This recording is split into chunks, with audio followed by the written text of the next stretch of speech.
on the YouTube, and I think we then we should be good. So welcome to everybody of on the YouTube and on Zoom and everywhere. And it's a pleasure to be with you guys for another of these Sunday sessions. It's been a while, but it's back, and I hope that the technique and everything will support us.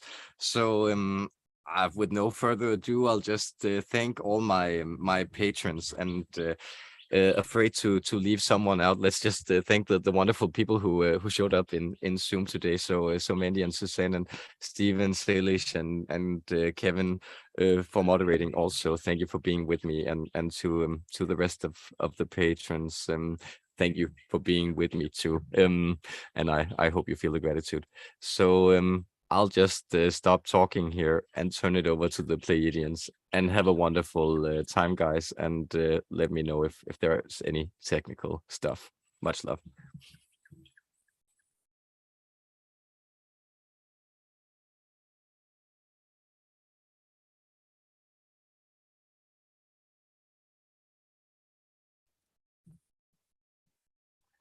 Yes, this is the 9th dimensional Pleiadian Council. Glad to join you this day. Looking forward to connecting to you, human beings, as we extend our energies into this common shared field of vibration. And what is a field of vibration? It is a type of sphere. It is a circumference where we all form an outer point, and through the connection of those outer points, we form a beautiful sphere together. So we invite you to join us in this sphere, to exchange love, wisdom, serenity, peace, and understanding this day as we move into an era of greater harmony. This is why we have entitled this message, Singing Spheres. We are speaking indeed of these strong senses of energy you have been feeling. Often they come forward as tones within you. You experience a strong ringing, something that's moving about rapidly, that seems to be stirring you, yet you don't know where. These are the songs that the spheres that are forming within you are playing. Once you were a disunity of many separate factors, and now you are becoming more harmonic. And so these different tones that maybe keep you awake or stir you, these energetic vibrations that are strong, they may be sending you a little off balance, a little off kilter, but they are adjusting themselves. They are singing proper songs. And so this day we will instruct you to sing songs whenever you feel that you are out of it.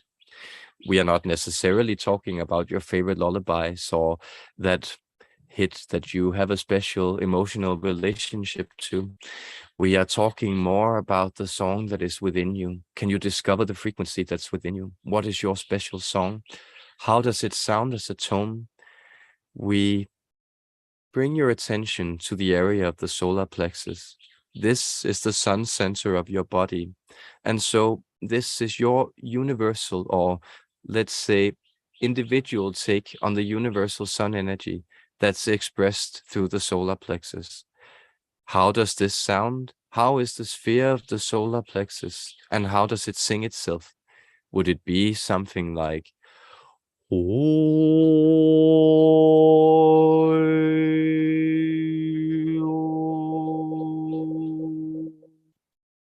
an encouragement for you to experience and experiment with these tonal frequencies that want to release themselves through you?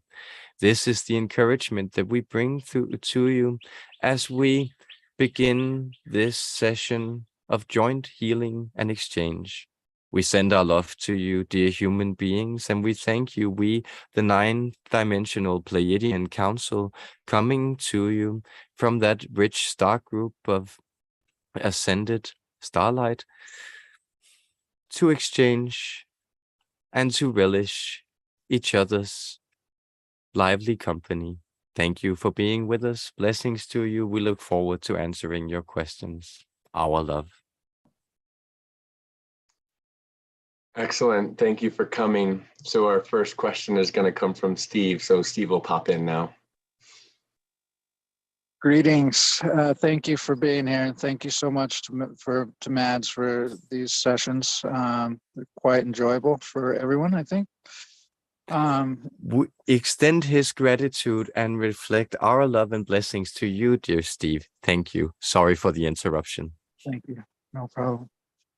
I would just like to ask for a blessing for me that I would continue to stay focused on my divine being, nature, and my inner I am presence, as well as connecting more clearly with my higher mind, and keeping my mind calm and peaceful. And I wondered if you might share a message of comfort, encouragement, and peace for me in my journey, and also one that might help benefit others, maybe with similar experiences. Our appreciation for this beautiful intention, for the prayer that you extend. Notice we reflect this back to you, but this is all your own doing and all your own effort, coming into this I am presence, growing within it, and feeling that this journey has become solidified. Notice the words that you speak. They are clearly defined. These are the intentions of your soul as it moves forward, as it moves forward in your life, in reality, manifesting itself. And as you do this, you have already crystallized this intention. It is blessed. The consolation we will offer you is essentially a superficial one. The superficial consolation is that there is a layer of roots that you need to dig through. There is, when you're digging through soil and trying to get to the core of things, or trying to get to the wellspring that lies below, there is often first a layer of hardship. Then there is a lot of dark muck that needs to be cleared out. And then there's this sense of an opening cavity, much like, you know, that girl of your modern stories that tumbles down the rabbit hole. You also feel that there is a spacious, adventurous opening slightly taking place. And this is where you are moving into. So from the superficial, where we started, notice that you have broken through a lot of these layers, and where you are at, your journey may seem more obscure, more like tumbling in a rabbit hole, or like a dark cavity that you've excavated. But at the same time, you have built this deep mystery for yourself. The mystery has become so ever present, almost domineering in your life, that it has no other opportunity than to resolve itself. So your journey has come so far that you can't really turn back, but it has also come so far that the adventures are more of an exciting part, more than the boring introduction. You are now at the substance, the meat of the matter. You are really looking into your own hero's journey. And so what you will be experiencing in the next 2 coming years is a confrontation with more outside circumstances as you feel a newer you has solidified. This is the prophecy we extend to you as we bless you and give you this tonal healing.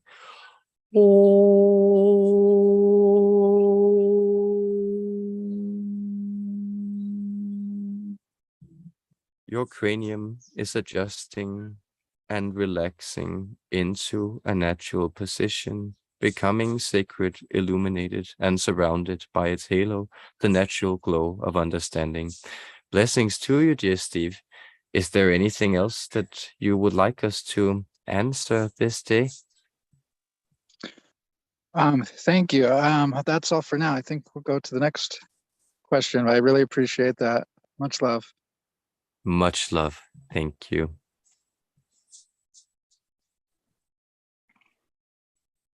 So our next questions come from Salish. He wrote a couple in. Can you scan my chakras and let me know how active they are and what steps I can take to transform any blockages in these chakras? How far has my Kundalini arisen and what steps can I take to fully awaken it? Thank you.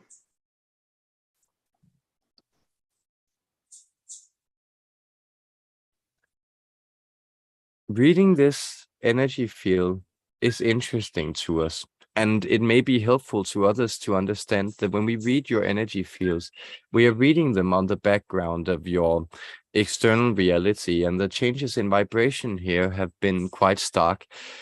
As you have been on the journey and the path, many of you for years, you are keeping up with many of these changes, but notice that reality itself has become more conducive to interacting with the energetic feeds that come from within. That is, manifestation is progressing far more rapidly, but also that the energies of the outside seem more chaotic and less stabilizing.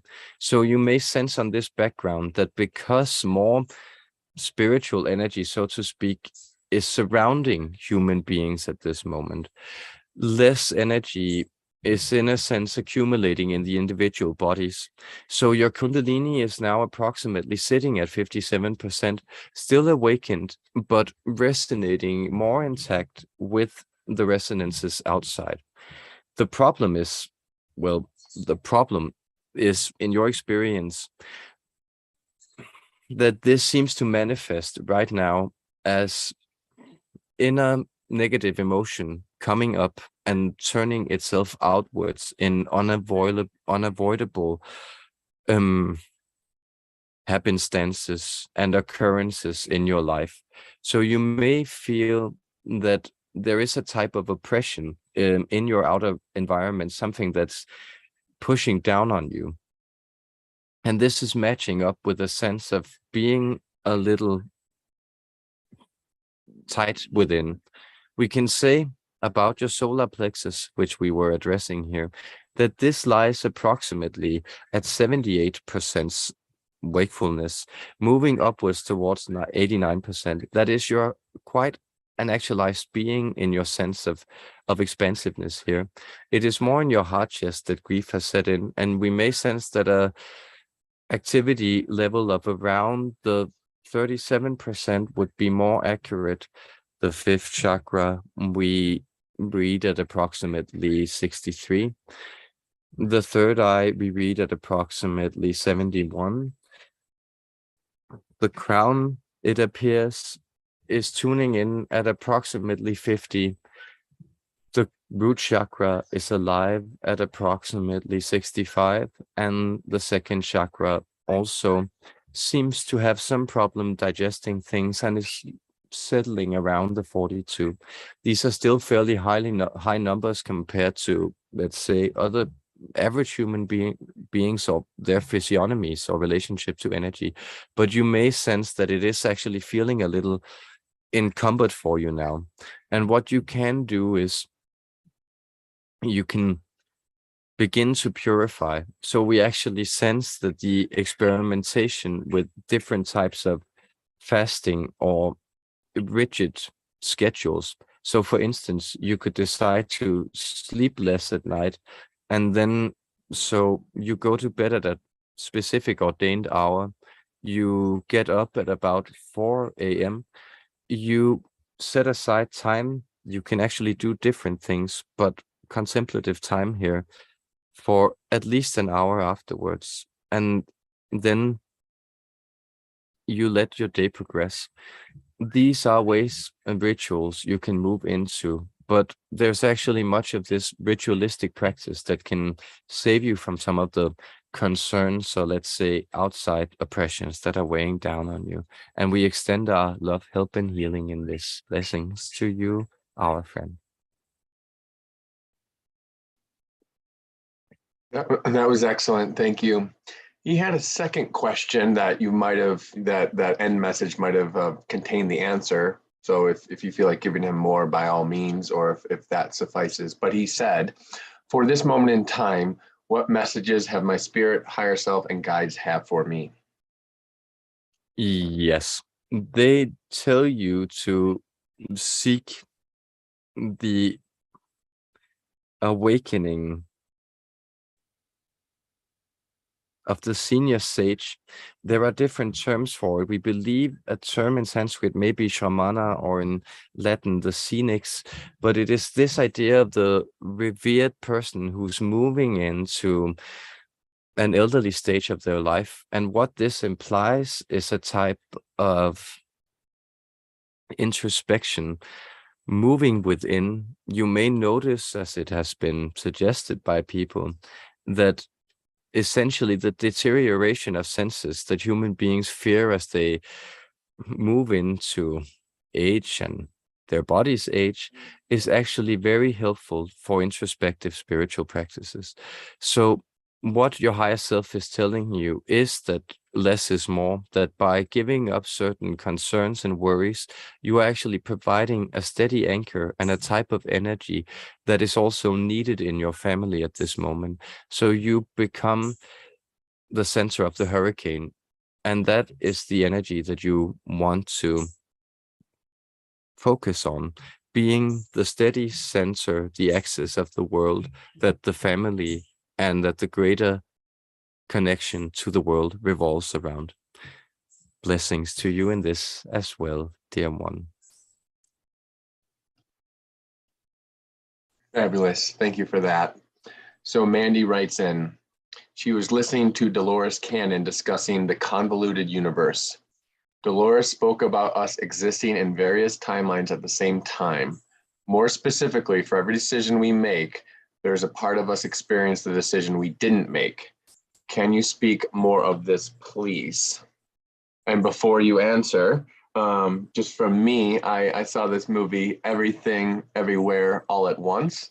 And it was a really well done movie that goes into that sort of idea. So I'll let you go now, Pleiadians. We are very happy for this reference point.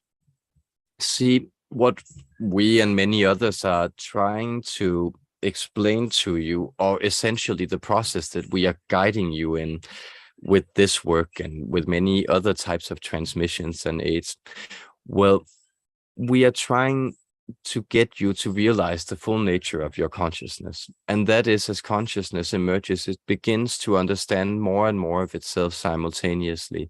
And this means that essentially what you form as a higher point of consciousness is actually the more divine part of you that sits with a higher point of view and understands and connects many things at once. This is often also why an individual human perspective seems so weird and confused, or why individual human lives seem so weird and confused. They're ordered in a harmonic relationship where other lives are playing out through them and in balance with them. So the idea here, for instance, is that, as you know, for instance, from your idea of past lives, if you've had one lifetime where you explored, let's say, very external dark energies, you may go into a lifetime where more internal, serene, or energies that move towards purification are calling you. And these two lifetimes are essentially playing out at the same time, complementing each other. It's a weird perspective, but it is actually how infinity works. The principle here that you will also find in your physics as a tentative model, we believed it might be called infinite inflation.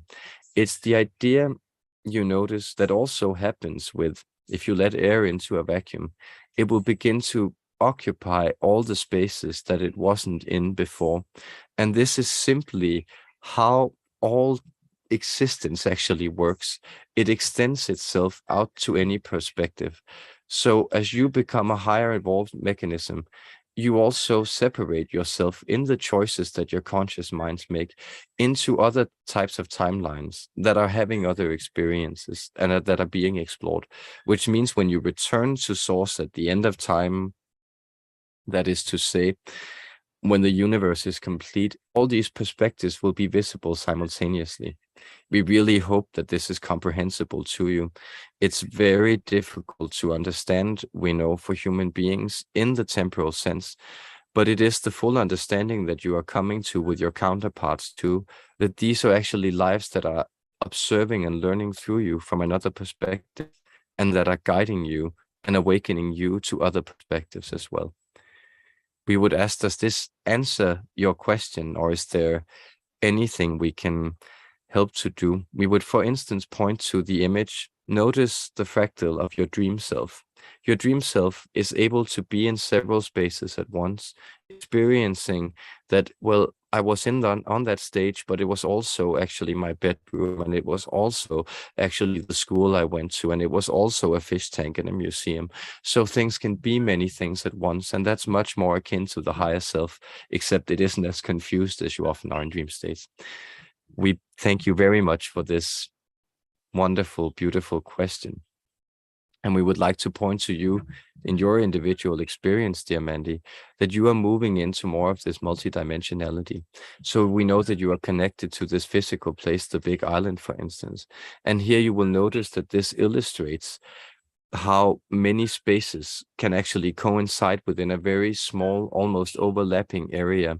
So you'll find many environments and many different pockets of spirit and time existing so close to each other that they actually almost seem to overlap. And this gives much of that magic feeling that you connect to dreamlike or higher soul states of being, higher dimensional consciousness. Our love.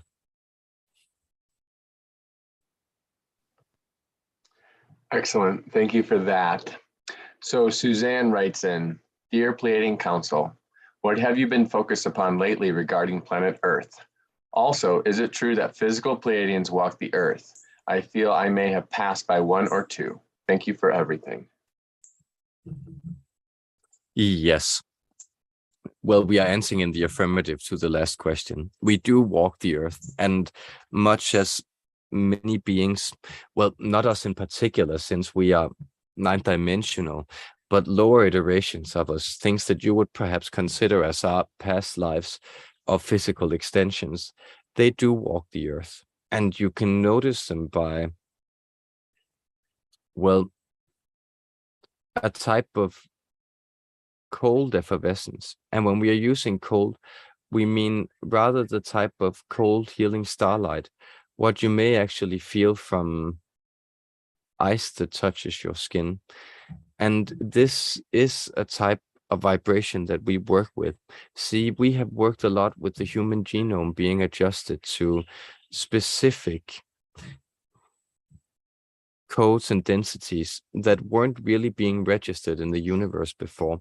And some of these have to register with nervous contractions or the contraction of nerve endings relating to the cold. And so this is an influence that you may sense that we bring forward in you, because we like to see the very defined purposes of human beings. So what we are aiding you in is we are allowing for the light grid to be shifted. Much of the light grid is being shifted. The planetary restrictions that existed around the planet up until recently have been shifted as well. So much light is moving in, but notice how that brings you into definition. And there is almost this type of cold stirring, this type of you being pushed to partially recognize and discern the things that aren't really you, that don't belong in your base vibration, and then also stepping into your base vibration with competency, becoming something that's far more defined. So we are really enjoying to see human beings grow into their exquisite capabilities as creators now. And this is a process that will keep evolving. We thank you very much for this question, and we hope we have answered it sufficiently, willing as we are to offer more advice if you would like. Great, thank you. We'll see if she writes anything in further. So I would like to ask a question now. Recently, I took a larger ketamine dose to go on a journey, and I definitely felt that I went very deep, and there's times where I was conscious, but I was also merging my normal consciousness with my subconscious.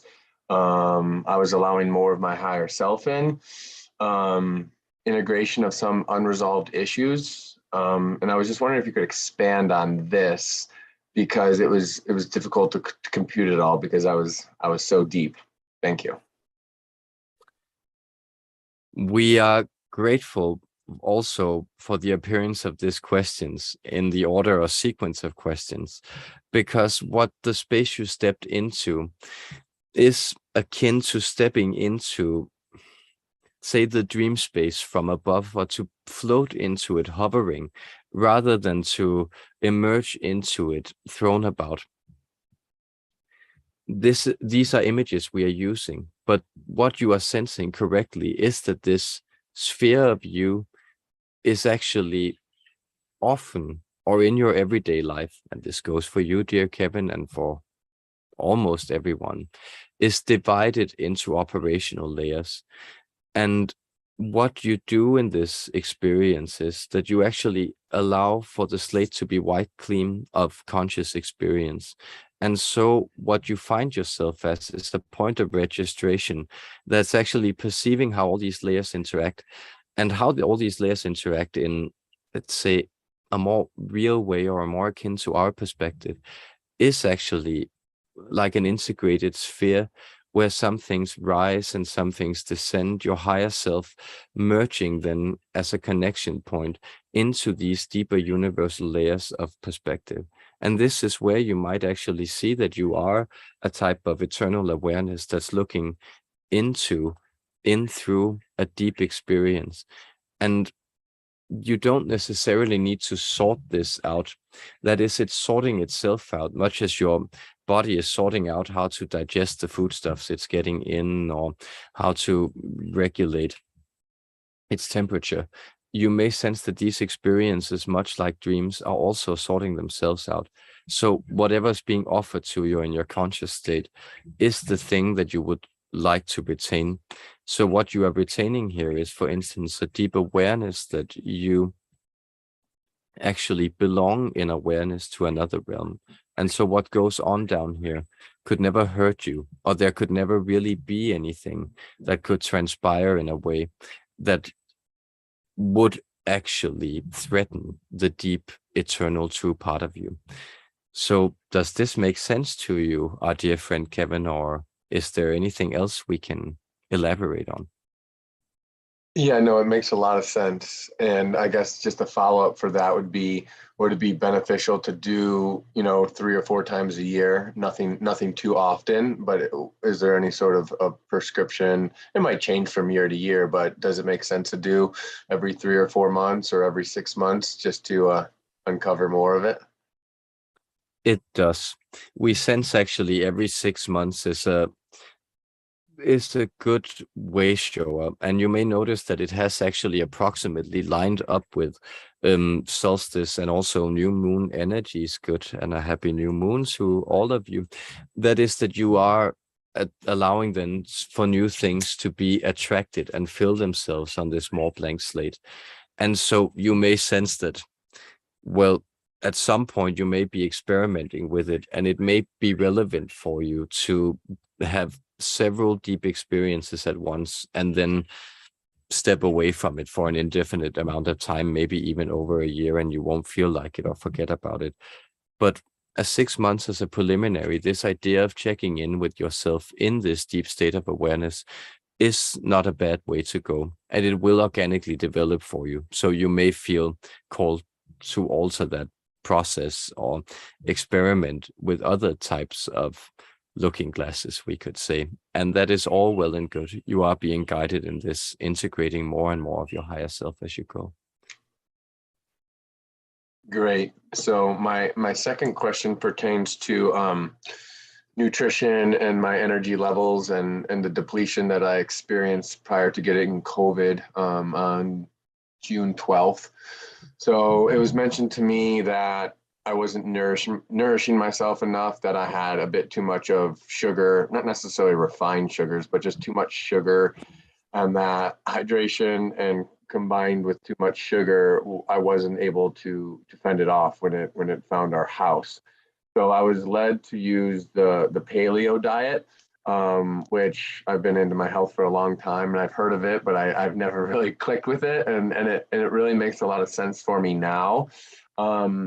Through my research, though, it mentions that it's not ketogenic, so you're not working with that fuel type. You're still working with carbohydrates to use for ATP, but it's important to get enough carbs while not doing too much the other way, because then you're basically you're still using carbs as the energy source, but you need to make sure you have enough of it. So I know I kind of was a little scattered there with what I was explaining, but if you could just go into, the Paleolithic diet and the evolutionary diet, and how our systems work, because again, like I've felt like veganism is a good way to go, and this is quite different. So I'll let you go from there. Thank you. Yes, we are very happy to illuminate this question, because many changes are taking place in the human organism in these years, and it's reflecting itself perhaps the most explicitly in the need for many people to change their diet and be more aware of what they eat. And yet it is so difficult, because partially the body has different fluctuating needs, but partially you have also, as a society, moved well away from the ways of obtaining foodstuff that related to some of these ideas. So that is, if you move to the actual Paleolithic, you would find that people would live on a far greater variety of foodstuffs. To them, they would move about in the forest much as you move about in the supermarket, except they would actually know all the items that would appear in different times in the forest, where they might be, what they might be good for, when they should eat them, and when they wouldn't. Their world was in one way far more simple, so they could know far more complex things about, well, the natural systems and that world, for instance. So that is to say that when you move into these dietary experiments as a modern human being, you may consider that any type of dietary program that's too strict will actually be bad for you. That is, you should always eat in season. When you, for instance, live in a climate that has distinct seasons, there are definite requirements, or let's say definite concerns that you should take into account in different seasons. But you also, more importantly, have personal fluctuations and personal seasons to honor.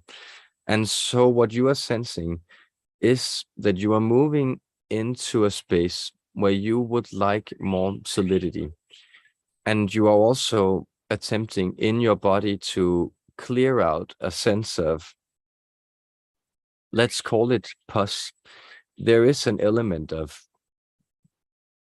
well, perhaps best expressed by the presence of tallow, this substance, this fatty substance, that is a little, let's say, icky to most of the people who are congregated here today.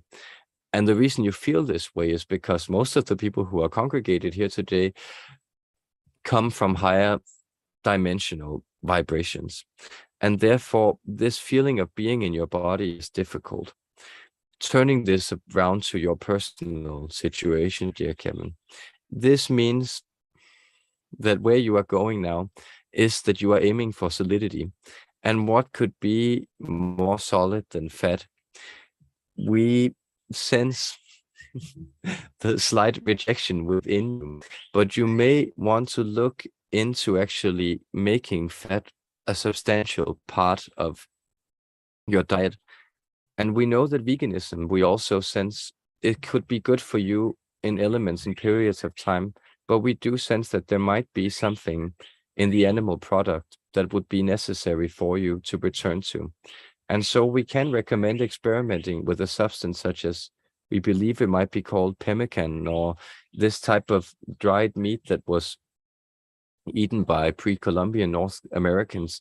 So they would dry the meat and then, we believe, boil it in different kinds of animal fat. So you could try to look into these combinations of high fat, high protein.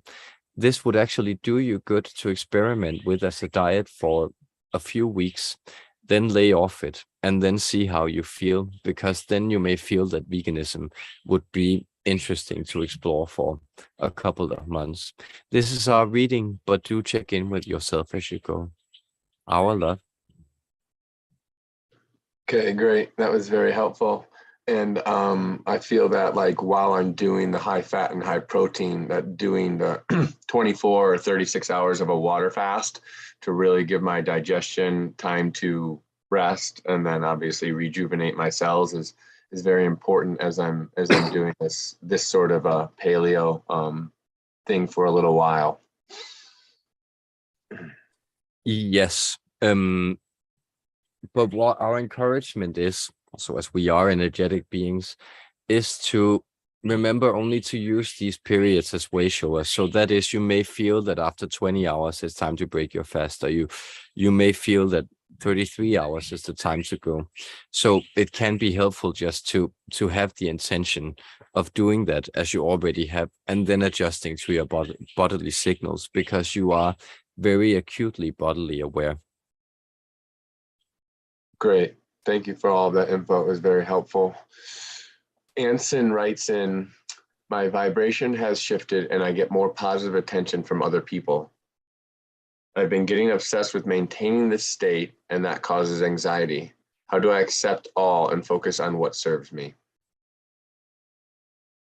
Well, you essentially accept the anxiety as a type of slight acceleration that goes along with this vibrational shift.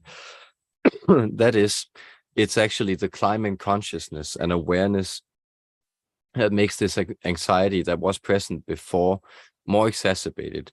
But the anxiety was so present before that it was also keeping people away. And now that it has eased up, you are attracting people, allowing the anxiety to show.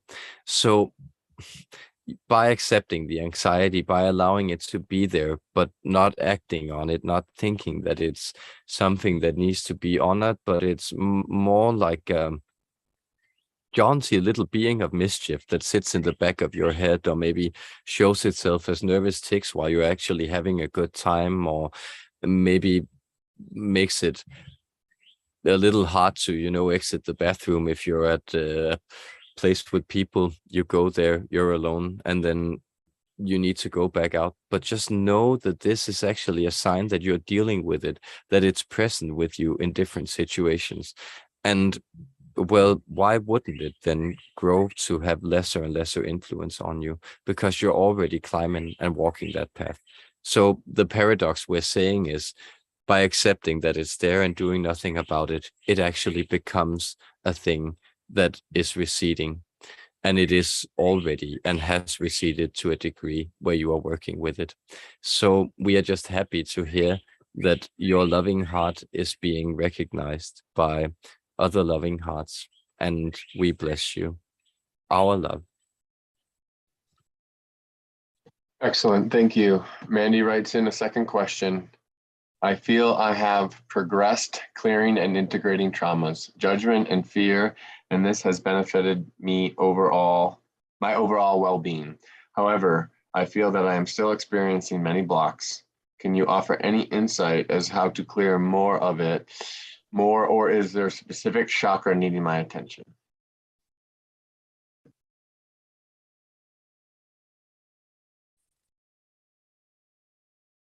Well, we sense that there is grief around your heart that you may want to accept. This is common in human beings, but here, this is perhaps the block. And the block here, the paradox here, is that you accept, again, relating to our friend Asen, that Rome wasn't built in one day, that there will probably always be things about you that you won't be quite content with, or emotions that are unwanted, such as fear or guilt or other such things that are actually cropping up from time to time. And that is all right.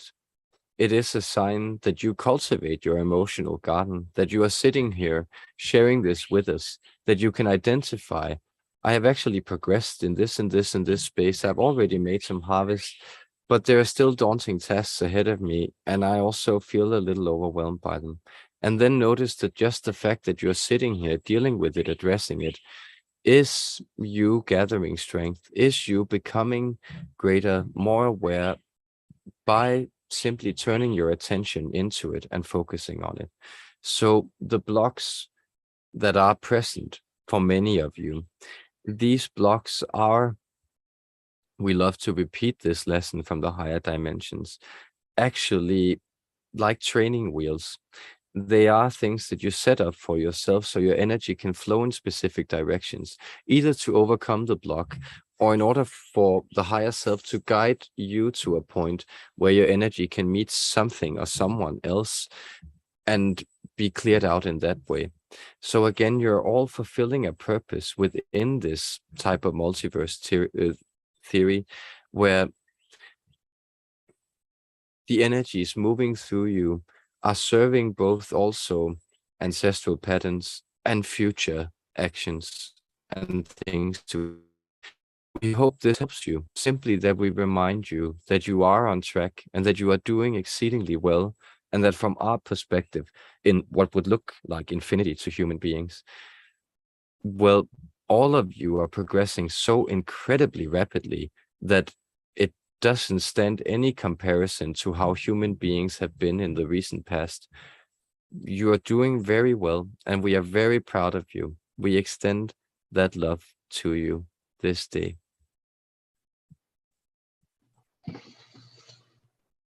Excellent, thank you. I'm going to pop over to the YouTube for some questions.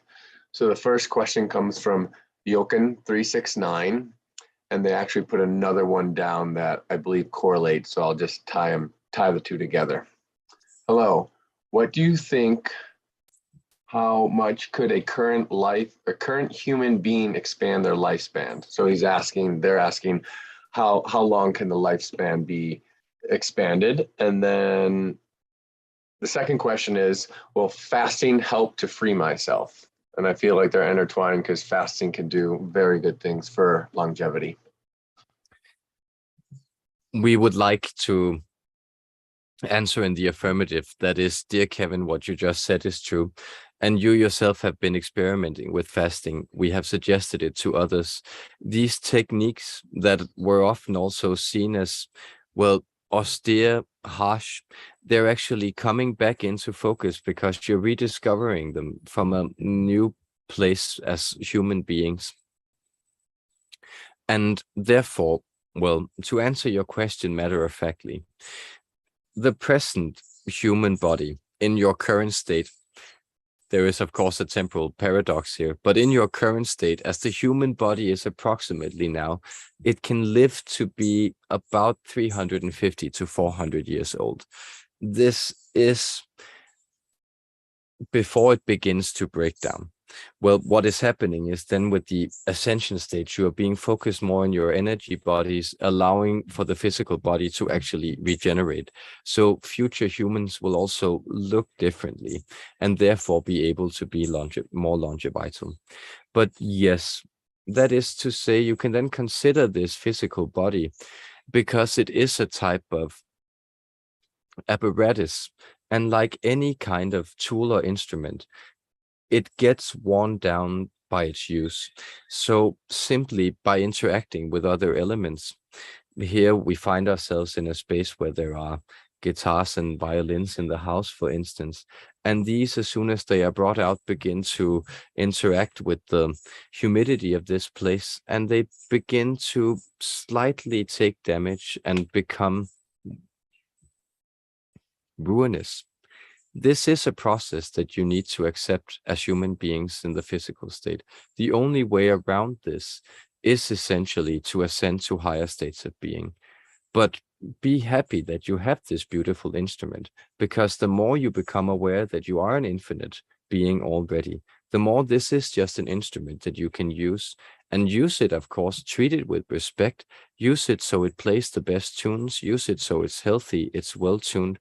But a way to do this is also to clear it out sometimes, to tune it to more basic frequencies. And in that way, you could almost consider fasting a type of digestive silence practice. It's almost for the body and the sense of feeling what silence is to the ears. So you find out how your body is actually feeling by allowing it to not constantly be mashed up with other energies and worn out by other foodstuffs, but by stepping back. And this is a very purifying practice. So it allows for healthy energy, the prana, the mana, the sacred Holy Ghost that animates you, to flow unencumbered through the body, and there reinvigorated and reattuned to life, keeping the prospects of living for a long time far more alive. We hope this answers your question. So there is a paradox here that your physical bodies are developing, and so the framework is actually stretching itself, we could say.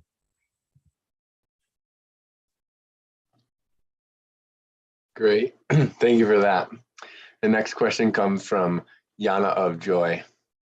I have discovered I want to believe in myself much more, ideally 100%. Could you offer guidance on my path with this subject? Thank you.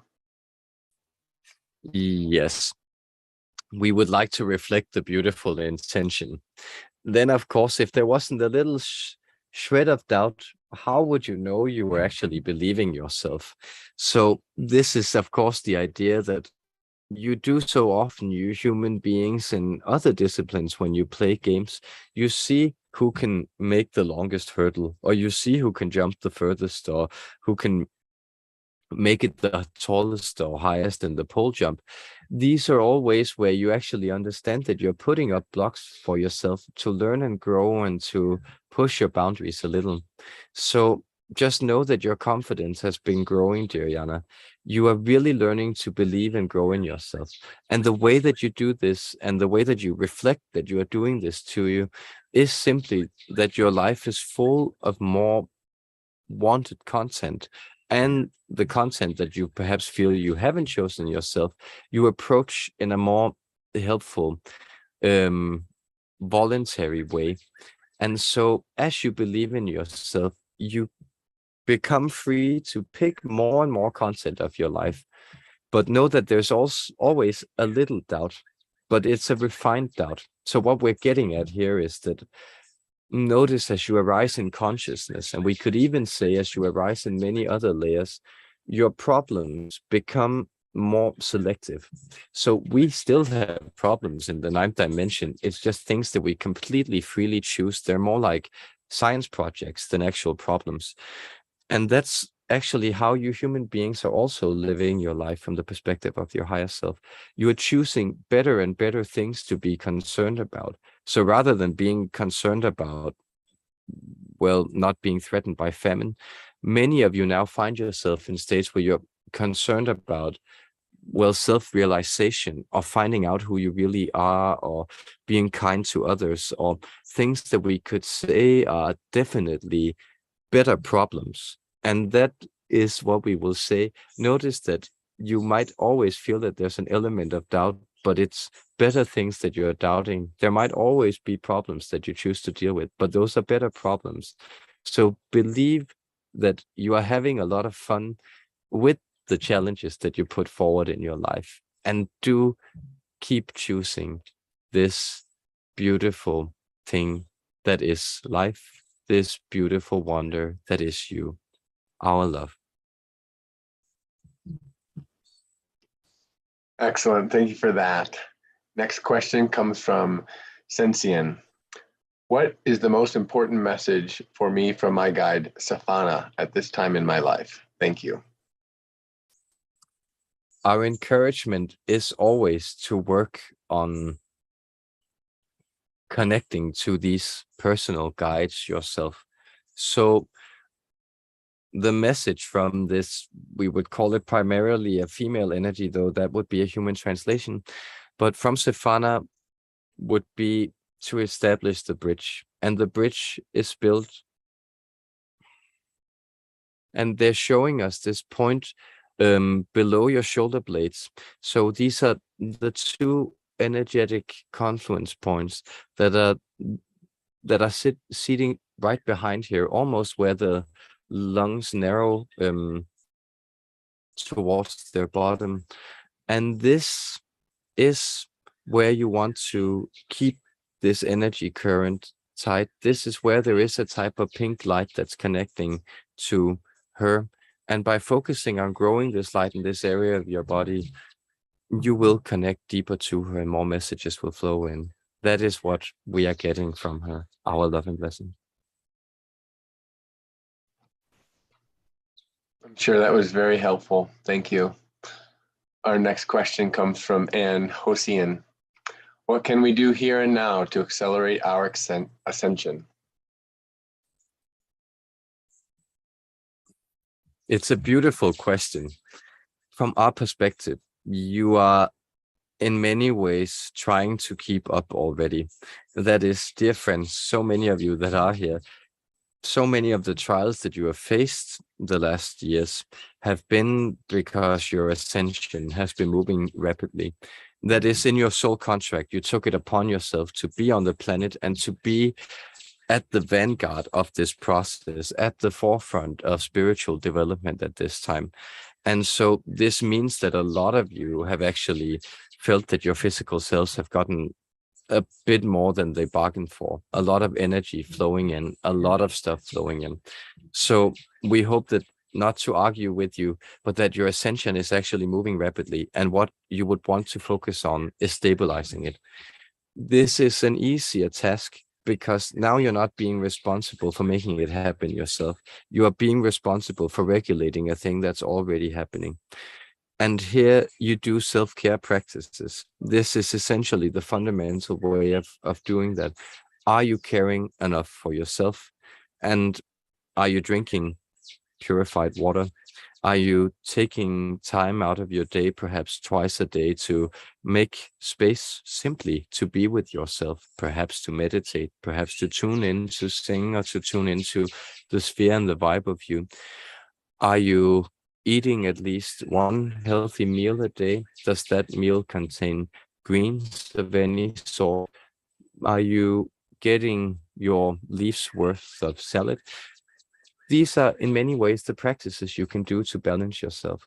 These are much, much easier than the hard, let's say, acceleration techniques of the ascension process. Because of course, we could give you, playing around with you here, dear friends, activation codes, and we could give you many of them. So 489.58585952382238235595. These configurations have certain meanings that are very hard to understand or penetrate, but they actually play out a lot in this greater sphere of it. But our encouragement is to trust that your higher self and your guides are already keeping a track on this. So trust that your balance is what needs to be maintained, and the rest is simply the light moving through you. Beautiful vessel, wonderful human being, our love. Very nice. Thank you. Sorry. Next question comes from Angel Wings. With my increasing strength awakening my abilities, how do I decipher through my physical body what types of energies I'm feeling? Being a guardian is difficult at times. Any advice for me?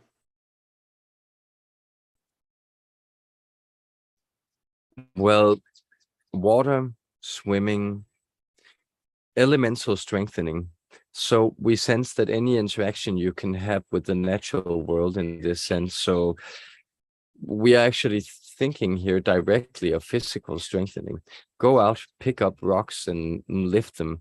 Have the feeling of moving objects about, pick up branches in the woods, go swimming, but also allow for softer interactions, allow to, well, get close to a layer of sand or pebbles and allow for those to move through the spaces between your toes and allow for your feet to be received by this surface.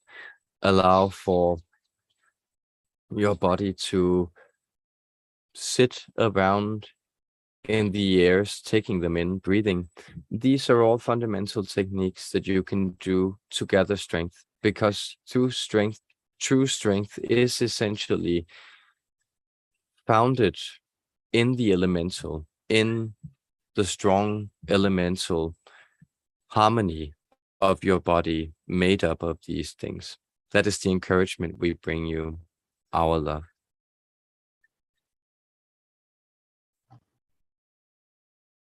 Great, thank you. Next question comes from iMark1. Could the Pleiadians provide a 2-month energy forecast? Yes, this is an interesting question. Energies are volatile in general. That is, as we sense that these energy forecasts become more uncertain, that is, sorry, we are operating the vocal cords and translation system of a composite message that we are moving through here. So what we are saying is that individuals are experiencing energies very differently at this point in time, depending on how you are interacting with them. So the energies of volatility are indeed high because you will sense that depending on your attitudes and attentions, shifts are likely to occur. So the general energy forecast is that in the coming 2 weeks, approaching mid-July, perhaps 3 weeks, you will sense a general build-up towards a crescendo. There will be this eerie sense of silence in the collective field, the silence you feel before an impending crash. There are crashes emerging in the social orders and in the economic systems. Those are not necessarily, they will not necessarily affect individual human beings directly on their ability to live, but they will provoke quite a deal of anxiety. But in the coming 3 weeks, you will sense more of this eerie buildup where you are allowed to restitute yourself.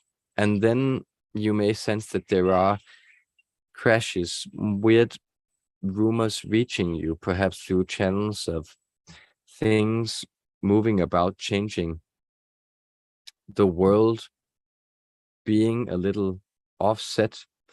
And this will then be the energy for, let's say, the following 5 weeks, that there is a buildup towards a major crisis. And towards the end of this, we can actually say in approximately 7 weeks, you will see here as August begins an accumulation of strong crisis energy. So there will be a crisis upset at this point that will pertain to a type of explosive shock, or let's rather say the shock around an explosive at this point in time.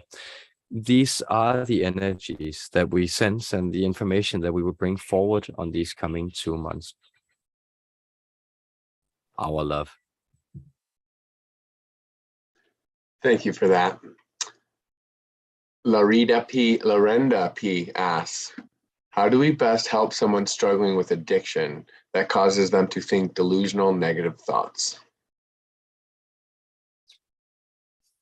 Yes. You allow yourself to not be a part of the delusional pattern of their existence. So this is the paradox that is often faced when dealing with addiction, or with dealing with people who are, let's say, most explicitly in the situation of severe drug abuse, that, well, you recognize that you can't really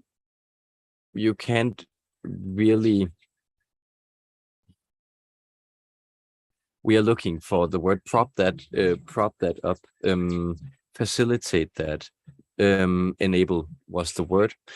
But at the same time, if you shut your back to it, you are also in many ways proving that sense of a lost hurtfulness that perhaps informs the drug use.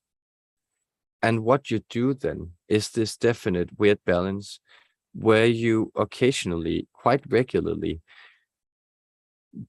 will you just send out a quite short message, or you let extend to people that you are always welcome. I am concerned about you, and there is a space for you here. provided you want to get sober. This is difficult, we know, and we know it's not an ideal adjustment, but it is the fact that what the space you provide needs to be uncompromising and uncompromised. So both that you are offering the love and the vibration, not going into discussing with the delusion, but you are also saying that in that space and in that vibration, you can't really accommodate too much of that thing which is breaking the other person apart. We hope this makes sense. It's a very delicate tightrope, and you may sense that it's often depends on the person you're dealing with and the type of delusion also they're experiencing on that particular day. So do allow, first and foremost, also yourself to protect your own energy field in this, and know that this protection is actually an offer to the person in addiction to come back and reattune themselves to something more healthy. We hope that this serves you.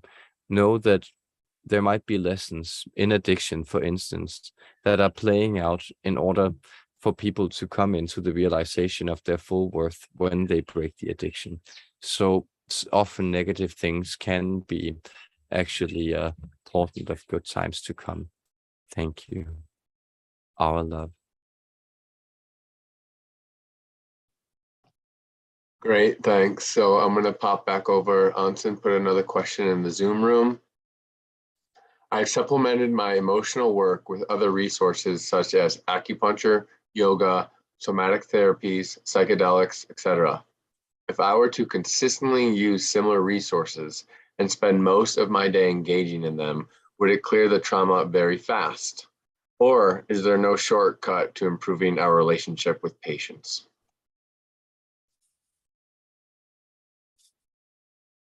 We think this is a very beautiful question. We would say both yes and no. So that is to answer, there is no shortcut to patience, because patience is exactly not needing the shortcut. It's that feeling, and it is difficult for human beings to cultivate. We also know that your lives are restricted in time. That is how you experience them. And that is why you may sense that there is something that you need to get to. And therefore we can answer, yes, you will rapidly clear out the trauma.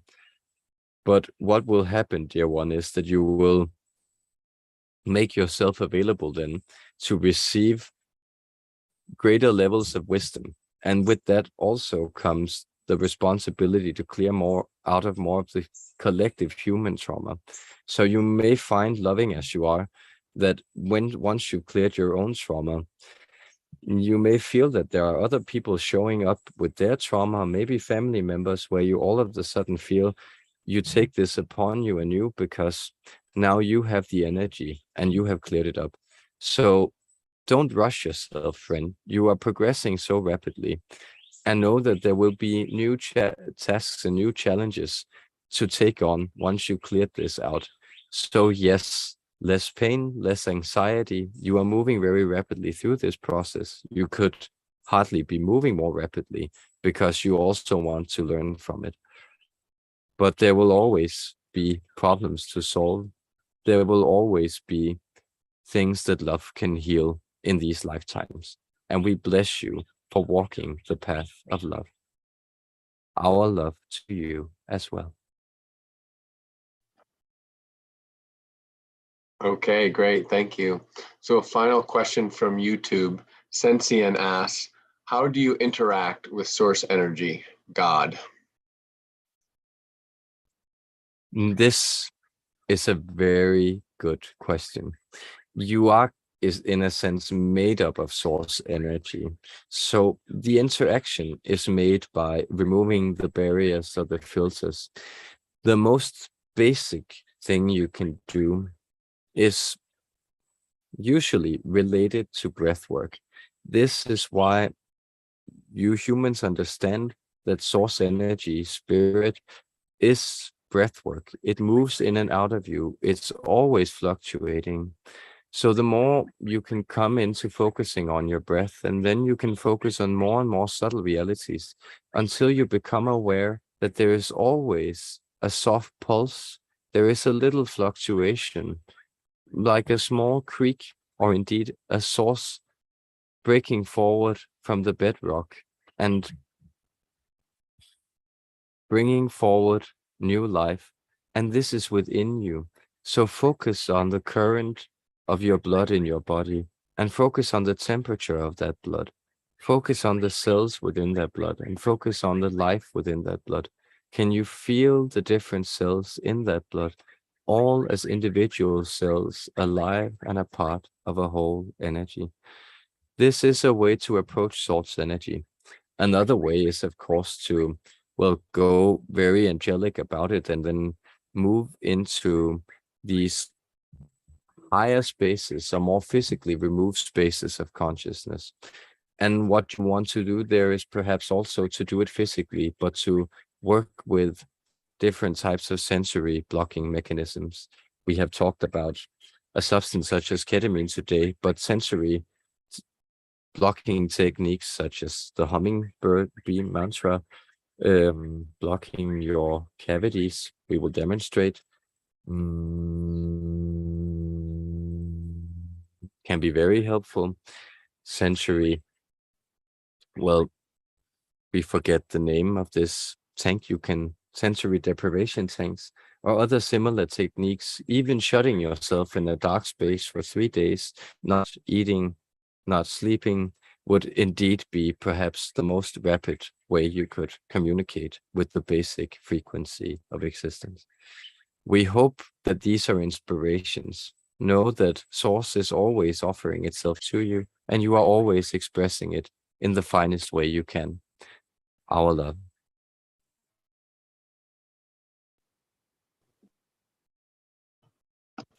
That was excellent. Thank you. So I'm just gonna make a statement here and then let you expand on it, and then we can wrap up for the day. And I think this will be beneficial to all. Is everybody's here to improve themselves and get better and ask questions. And when we're not here, we're always, not always, but I feel like just the paradigm of striving, moving forward, accumulating things, proving oneself. It's a lesson that I've learned through Moss and the guides that just needs to kind of take a pause for a moment and basically just setting the vacuum space. If you could just talk about more of just the exhale and setting the vacuum space to allow more in, as opposed to constantly trying to climb a mountain. Yes. We thank you for this very beautiful segue into the circle we are creating here, because it is perhaps the idea that rather than your life being an empty room, it is a type of circle. And so, as it is often also stated as cliches, you don't really bring anything into the world, and you can't really take anything with you. And that's to say that notice the spaces where spirit most directly touch the human life, that is at the moment of birth and the moment of death, you are actually naked and empty-handed. And this naked empty-handedness, this is the basic situation that all human bodies find themselves in. And so it's this type of vulnerability, of openness, to know that there's always a type of, we can say, naked, almost empty core surrounding the sphere of you. So what you are doing is not that you are accumulating or building a house or something. It's that you are constructing a type of mosaic, a type of delicate lattice work where the spaces of emptiness are also within, because all the divine nature within you is essentially empty space. Every action that pours through you is actually a minimum of the energy that flows through you. It's the conscious energy that you identify as I that flows through you in action. But behind that, there is this great restful layer, often It just feels as things running as normal, your body working, things being in their place, your car turning on when it does. But this is actually the vast emptiness and richness of existence, that it just is, and it doesn't need any kind of adjustment. It doesn't need any type of addressing. It doesn't even need to be spoken of. It just is. And the more you move into these spaces, the richer you will find the other spaces, the action, the spaces of sweet action. So that's the idea, that if you stop and pause for a second, then the next action you'll undertake will feel far more informed, and it will feel full, so to speak, because you've allowed yourself to feel the emptiness that also exists. So it's this idea of, if you only focus on one thing, always doing, then the balance has to find itself within that, and you begin to do a lot of, let's say, empty actions. But if you balance the energy in more of its pure frequency, you will also find that your actions become more pure, more directed, more intended, and carried out from a pure heart and a true will.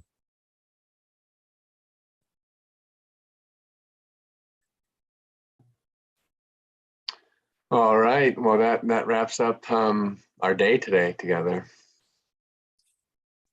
Yes, we are very grateful for that, and we were opening the eyes here to configure time or settle these things, because it is indeed time that's changing for you human beings. And notice in all your lives that time has attained this weird character where you feel that you have changed way more in your lifetime than you ever expected, and yet you feel very impatient about getting to a point where you feel settled, where these rushing energies, they will actually fit, embraced by your higher self, by your energetic connection. And in this, we will attune, we will make a slight program of vibration here this day. We will speak some of our light language. We will transmit some codes, and we will offer you a blessing. Ik eli walink iulu eminangili alwenkala. If a leong you emiangin you eli eluangideli. Uningida ketik umbenian winning filial wind a kill young calaway walaki. Inkindua kindicali twenty askidium.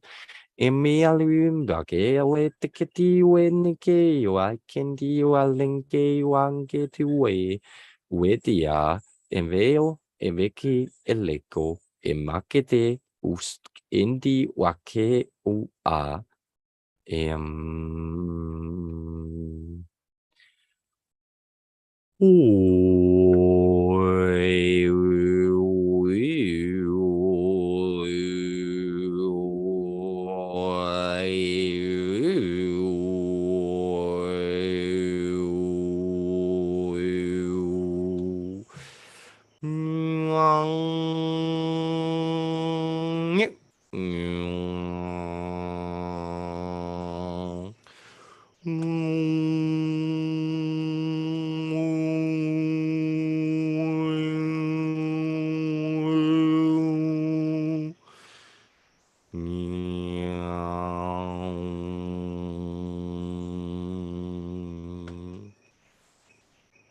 We seal this energy, sacred field of vibration, beautiful world of creation, individual point of universal knowledge and truth. You, human being, you wonderful soul that showed up here this day to interact with us, to let our energies grow, proliferate, and touch infinity together, sharing love and wisdom. You are expanding into what you are. You are realizing that what you are is what you have always been and what you will always be becoming. And that there is perfection both in this becoming and in this being. Both fulfill the meaning and the wonder of you, our gratitude, our love and appreciation.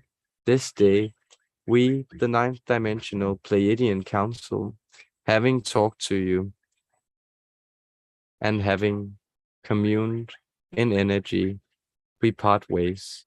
Farewell, love, and blessings in peace.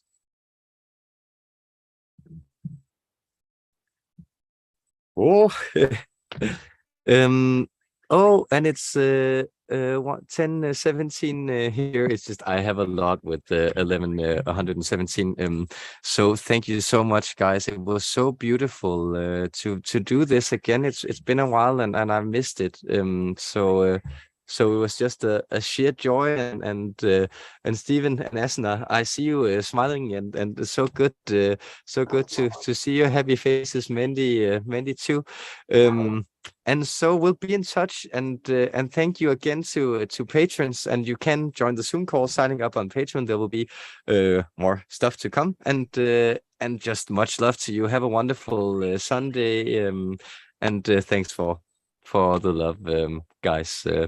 Take care. Thank you, Matt. Thank you. See you. Bye. Bye. Thank you.